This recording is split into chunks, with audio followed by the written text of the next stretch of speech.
How and why is wealth acquired? Excuse me. Peace. Okay, I want to greet you in peace first of all. That's why I have to smirk a little bit. I was about to just get started. This fan is pretty daggone good. It's better than nothing.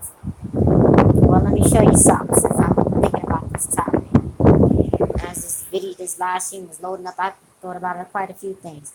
Wealth is acquired because people, I don't want to say it that way. Wealth is required by you preserving what's valuable.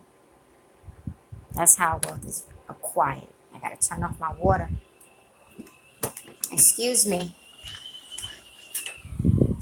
It's hot. Well, it was hot until I turned the fan on. And I wanted to make some iced tea. So I had to boil some water. Now this thing right here, I'm going to show. I'm going to show this because it was a waste of about $35. So I'll show it. This. I wonder why it's blinking though. It just started blinking. Well, I figured out how to use this seemingly worthless thing. And last night I filled it up with water.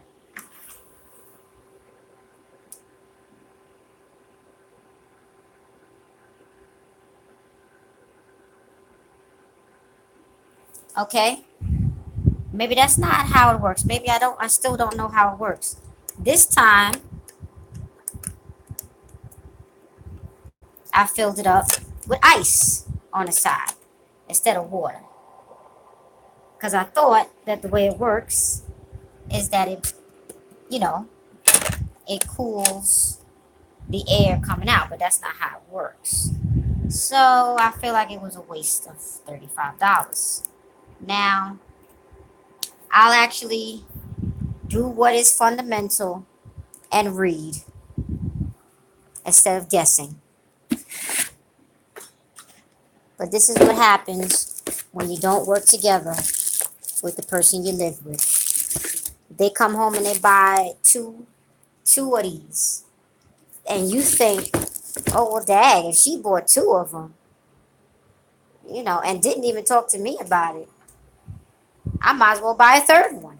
Because we don't have an air conditioner in this house except for in her room. Dang, I don't know where the instructions are at. I don't have an air conditioner. And unwise purchases or unwise decisions. Excuse me, Dad. I thought I could get away with that. Unwise decisions. So let me get back to the topic. That is the assumption as to how wealth is accumulated and how wealth is accumulated. Well, why is wealth accumulated? Why? And when are people going to consider how the external factors affect? These are all internal factors. If you bought something, right? How the external factors affect your wealth. When are we going to address that? What made me think about that? I'm listening to this thing, so I might as well press play. Here. It's interesting. I'm going to turn it down a little bit. Nobody's looking at what is in the best interest of me. The nation of Islam did not encourage me to go to college, did not encourage me to go to a trade school or anything. Uh-oh. I'm a bean salesman and newspaper salesman. That's all. Because I put my time in. But it was not for my work. It was not for my time. It was not for my sacrifice. Y'all could say or do nothing. Well, that's not good.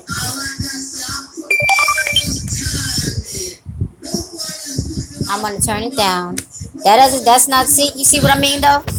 That doesn't sound too good. And he actually said it. I didn't say it. Now, if that's true, first of all, second of all, it probably is true. And the reason that it's probably true is because the Nation of Islam is an organization that started, in one place and expanded to different cities in the United States. And then expand, like I said, it expanded to different places, different cities in the United States, and different states. And the thing about it is that every place runs differently. So do you invest in your congregation? Invest in your believers, invest in your followers. How do you invest? Right? Okay, that's one thing. Because it does sound like they don't invest in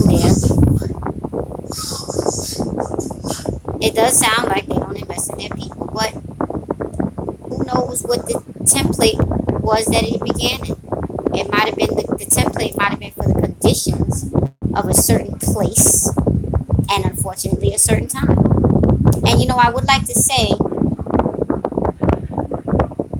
that I do believe that the nation had a lot of obstacles into expanding, out to other states and other cities throughout its history, because of because of federal or state bureaucracy. Okay, because this really is a nation of Islam in the United States of America, which is a corporation. How are you going to be a nation of Islam inside of a country that's really a corporation? You gotta know. You gotta know where you are. You gotta know what time it is. You gotta know what you're doing, why you're doing it, how to do it. You gotta know your formula. You gotta know your mathematics. You gotta know your metaphysics. Because lots of people don't believe that math is real. I'm just telling the truth. So if you don't believe that mathematics is real, you don't believe that physics is real. So you might as well know your metaphysics and your physics. So let me stay, and this all it ties in. Because what is actuarial science? What is it? And how does it change from location to location and from time to time? What is actuary? Because we're talking about money. We're talking about wealth. And I'm talking about money because that's just what's on my mind. When I think of wealth, I think of money. But really, the whole overall conversation is what we're talking about. Actuarial science. What is that? How does it change from location to location and from time period to time period, from era to era? Okay, what is business? Since we're talking about money, because that's really business, right? That's money, right? What is business? Well, that's warfare, basically. That's pretty much what business is. It's warfare. It's economic warfare. That's what business is. Actuarial science. Should I really just go and Google up the exact definition so I don't give a... I'll look it up since I gave one definition. I shouldn't give any definitions. I should make you all look it all up. What is actuarial science? Well, I didn't study finances in college, so if I gave you a definition, it's going to be a really, really, really, really lame min definition. Actuarial science is basically like the study of finances, I guess you would say. But you should go, hopefully, since I didn't spill the beans, hopefully somebody will go look it up. And the issue is that I'm bringing up here. See what he just said, buy land. Well, when is it advantageous to buy land and when is it disadvantageous to buy land? Time, formula. Where is it advantageous to buy land and where is it disadvantageous to buy land? When and where is it? Okay, we're dealing with the dimensions of time. Well, we're dealing with the higher dimensions. We're dealing with the higher dimensions. Okay? So that means you have to incorporate two things at the same at once. Why am I saying all of this? Because it's important. I'm going to rewind this and I'm going to listen. It really sucks that I only have one good ear. Only my left ear works. My right ear, I can't hear anything but in my right ear, I can hear. It's so annoying. So anyway, what is wealth and why? How is wealth acquired and why is wealth acquired? And what is wealth? Well, am I wealthy? I don't know. Am I wealthy? I talk. I am. Can I just give it away? I am a female and I'm talking a lot. So am I wealthy? How about this individual right here? Is this brother wealthy?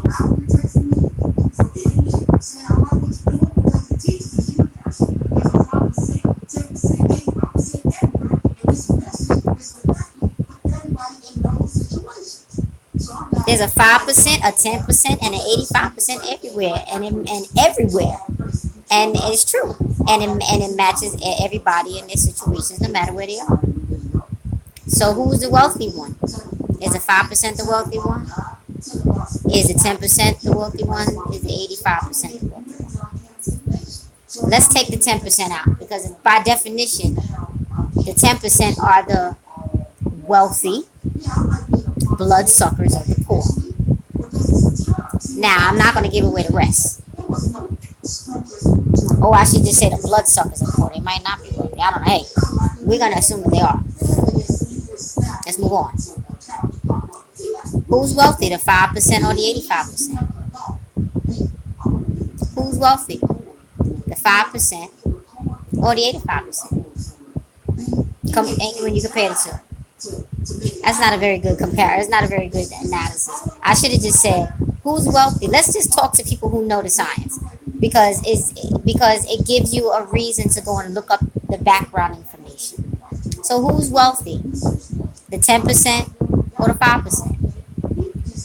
That's your question. Who's wealthy? The 10% or the 5%? That's the question. That's the question. Now, what's the definition of wealth? What's your definition of wealth? Because definition is the end all be all. It's everything. So basically, if we don't take into consideration all of those things, what happens when the external factors go against our I want to say teachings and plans when the external factors and an external factor is just I'm going to define an external factor because I'm a mathematician. I don't define things the way everybody else. I don't. I'm going to define it my way. I'm going to define the external factor. An external factor is any factor that you cannot control. Even if the external factor is inside your house, it's still an external factor. Just to give an example, right? Even if the external factor is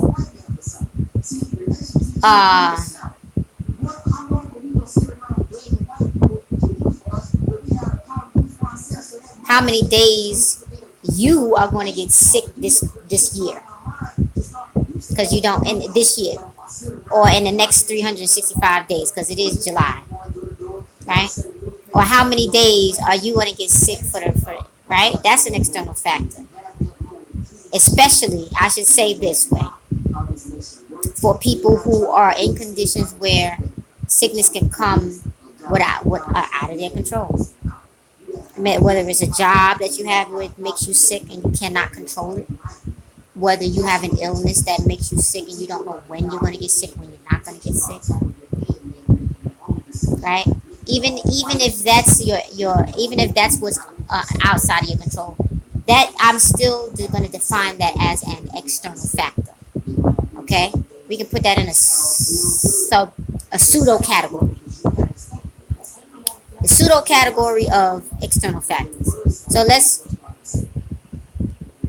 define everything I just said in the past 3 minutes because the beginning of the conversation was just me rambling about the topic. So basically,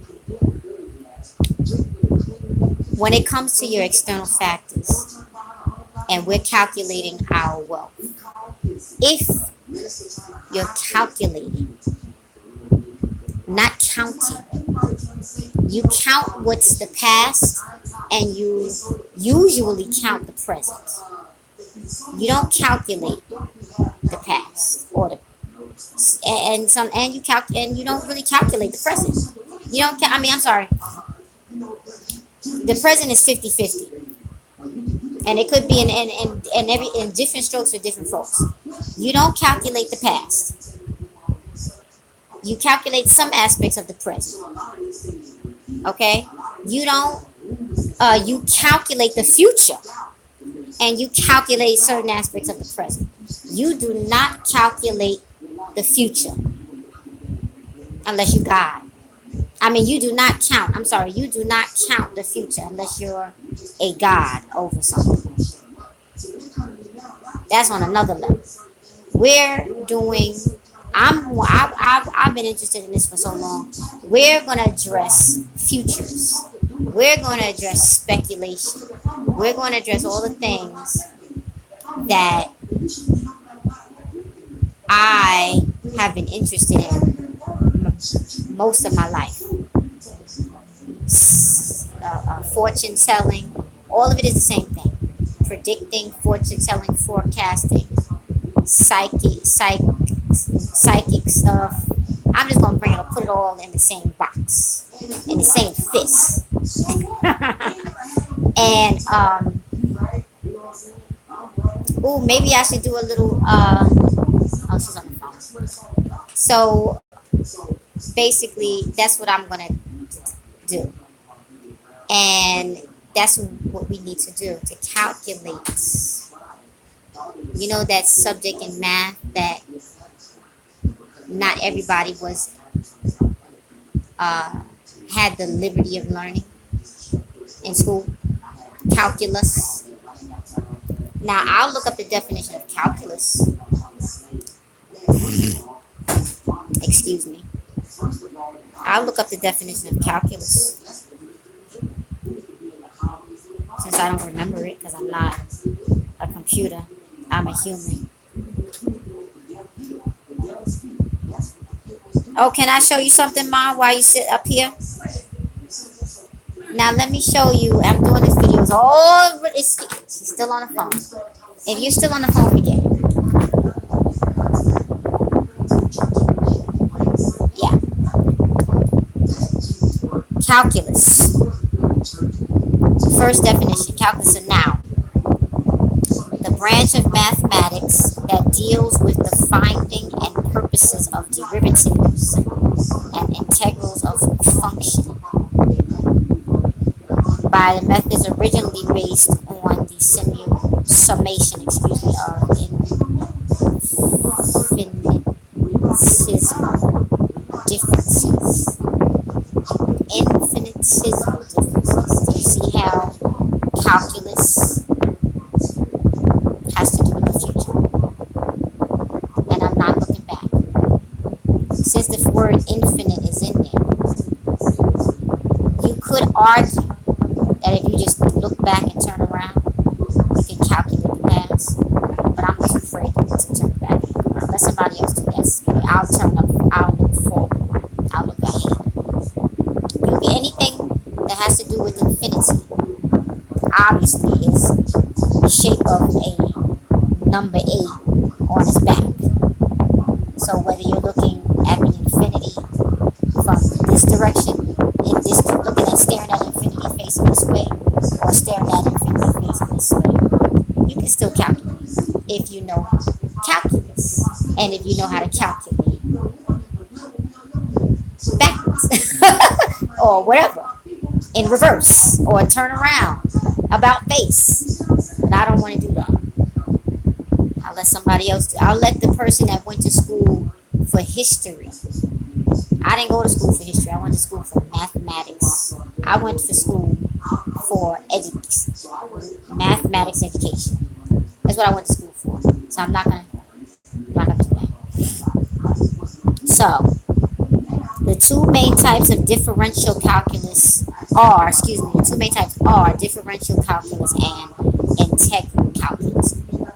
What's the difference? Differential calculus is when you break it down. That's the first course of calculus, is teaching you how to differentiate. You break down the what do you call that? Function. Okay, you break down the function, almost like if you was to poison somebody who was healthy, and when you poison them, it break down, poison them with a cancer needle. Like I was just watching about a CIA agent that apparently they infected Bob Marley with cancer. They gave him a pair of sneakers and he put them on. It's just weird how we get caught. The most famous people get caught. But I'm gonna move on. I did say I wasn't gonna go to the past, right? But I'm gonna reference this. For example, how this CIA agent confessed on his deathbed that he gave Bob Marley a pair of sneakers. I think it was basketball or whatever type of sneakers. I will play the video. Willie did. And he put his shoe in, he put the other shoe in, and then he said, ouch! Because he put a needle in that sucker. And the needle was infected with all types of cancers and bacteria. And he said, the moment that needle pierces his flesh, even in the slightest, damn, that was his death sentence. That's how he died of cancer. That's what they said. That's what the CIA, that's what said on the. I don't know who this person is, but quite a few, if it's not the same person, I've seen quite a few videos about CIA agents confessing on their deathbeds of how they assassinated various different people. So, I believe it, especially for somebody like Bob Marley. I mean, all he did was smoke weed. How could he get cancer? And I think even, if I even go further, I don't think he died of throat cancer, but I could be wrong. He might have been given cancer twice. Hey, listen, I'm not from Jamaica, so I'm not gonna claim that I know Jamaican history and the history of famous Jamaicans more than probably they do, honestly. So I use that every as an example. That's a derivative. That's an example of differentiating. You take something that's in a certain condition, the function. You take a function, say the function is a human body with all of its different systems, the immune system, the respiratory system, the cardiovascular system, the neurological system, the blood system, blah, blah, blah, blah. And say, for example, you infect this healthy functioning organism. This is the function. The organism is the function with cancers. And then you study it as it degenerates. And you break down. That is differentiating. That's a breakdown. That's what it is. Okay, differentiation is when you take a function and you break it down. So what's integration?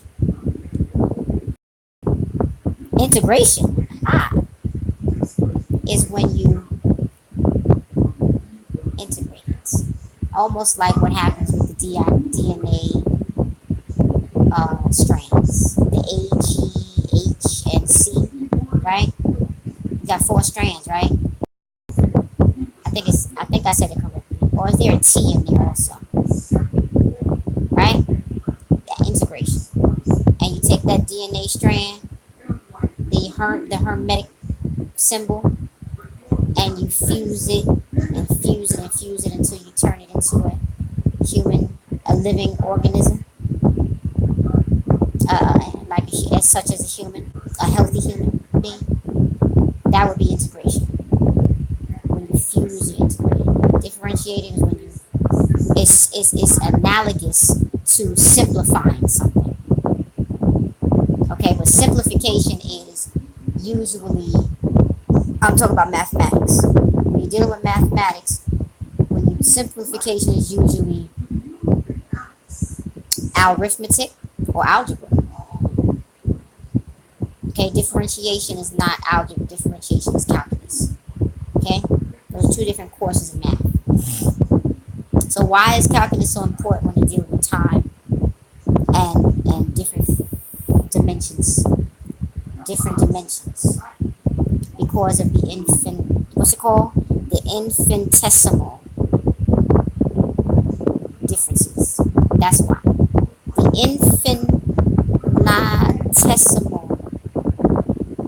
infinite, infinitesimal differences require you to consider different dimensions all at the same time. Now, when you're dealing with algebra, do you deal with different dimensions at the same time? According to my point of view, no. But according to the rudiments of algebra, yes. Because algebra usually deals with the x-axis and the y-axis. And they really are two dimensions. They really are. Because if a square is a two-dimensional object, if a square, I mean a rectangle, I meant to say rectangle. If a rectangle is a two-dimensional object, and since this is private information on, since it's, I have writing on it, I'll turn it backwards. Since a rectangle is a two-dimensional object, and this is a perfect example of a two-dimensional object. Look at it fanning in look at that. Then you can say that algebra deals with dimensions because this right here, since I'm holding it in this form in this direction, this part right here touching my head is the x-axis, and this part right here touching my cheek is the y-axis. Okay, that's what it is. And since it's only one plane of the x and y dimension, it's flowing in the wind, in the fan. If it wasn't a plane, in other words, if I would have taken this paper on this blank area and drew a rectangle, then it wouldn't fan in with the fan. It would follow the plane that I drew it on. So I'm gonna take this plain piece of paper and put it on down. I use the word plane in two different ways for the same object. Now, that's not calculus. That's algebra because you can't measure the third dimension. Look at it. You can see it, you know, but it's not there. It's two dimensions. That's an excellent example of two dimensions. If you wanted to do series and shit like that, some summation I think it's called, then you would say in calculus, then you would say that that's three dimensions, but it's not. So we need to calculate the future. Well, how do you calculate the future, Christians? Since Christians was the ones that told us we wasn't allowed. Listen, Christian, well, I was born a girl baby. I was born a baby girl. Okay, I've always been a female. Now, there's one thing I have to say. I am allowed to wear pants. I am allowed to wear shorts. Just because I'm a female, or just because I was a girl, doesn't mean that you should ban me from wearing. I should only be allowed to wear dresses and skirts to church when it's 10 degrees outside at 10 o'clock in the morning, 10 o'clock on a Sunday morning, and I got to travel 2 hours on the freezing train just to get to church. Perfect example. Another example, the superstition of psychic, um, the science of psychic, I don't know how to say that, the science, metaphysics. And it's not even metaphysics because Christianity that we was taught is metaphysics. The Father, the Son, and the Holy Ghost, the Holy Trinity, that's metaphysics. But I forgot the word that I would use in the beginning. Fortune telling. that that the superstition that that's bad and evil, and it's just ridiculous, and there's no good. Now, I've always been interested in fortune telling because you know that's the original meaning of the concept of God and the word God. I should say the word God. I don't know about the concept of God, but I'm not, I'm not Greek, so I don't study Greek etymology, honestly. But anyway, God. God comes from the concept or the word Gad, Gad, which means fortune. The universe, the fortune of the universe, the voice of the universe, the arc of the universe, the arc. What does the arc represent? The high point that's higher than you, basically, right? And the arc of the universe should have some good, fortunate things that can benefit you and your life. And that's what the God is the external, God, you know how they used to I used to learn that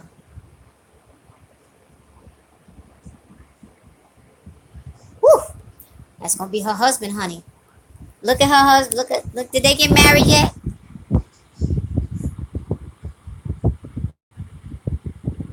Show it again so I don't have to rewind it.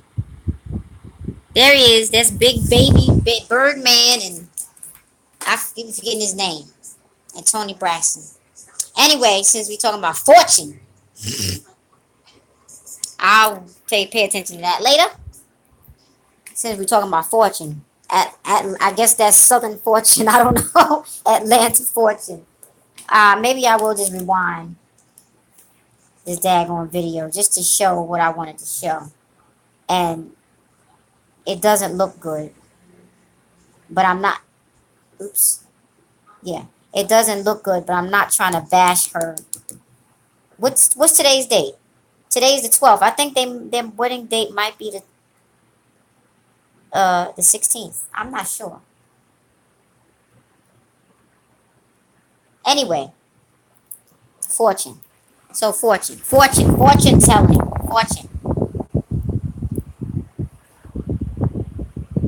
fortune telling. Okay, so we have to look at these external factors when we. Let's do it again.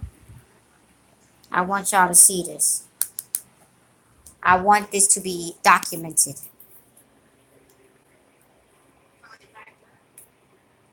That's her. That's her fiance. You know what? I think they did get married. They had it already. They had their Great Gatsby um, inspired wedding. They had it already. So anyway, we got to look at these assertive factors. What are the external factors that we need to look at? And let's think about this country. What am I talking about? Should I make a part two? Yes, I think I should make a part two. It's already 35 minutes. It's 34 minutes. I would like to make a part two. I would like to.